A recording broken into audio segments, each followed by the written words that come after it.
எப்படிப்பட்டவருங்கிறவர் எத்தனையோ பேர் எத்தனையோ பேட்டிகளில் சொல்லிட்டாங்க. வந்ததுமே விஜயகாந்தோடைய அறிமுகம் தான். இல்லை 20 வருஷமாக பழகி ஏற்படாத நெருக்கம் ஒரு 2 மணி நேரத்தில் சில பேர் மேலே ஒரு ஏற்பட்டுரும். அந்த மாதிரி விஜயகாந்த் அவர்களுக்கும் ராவுத்தர் அவர்களுக்கும் என் மேலே ஒரு ஈர்ப்பு ஆகி போச்சு. அவர் என்னை அண்ணம்பார், நான் அவர் அண்ணம்பேன். ஆனால் உண்மையிலே உடன் பிறந்த சகோதரனாக தான் நினச்சார்.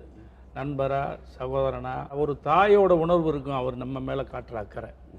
அப்படி அறிமுகமானது.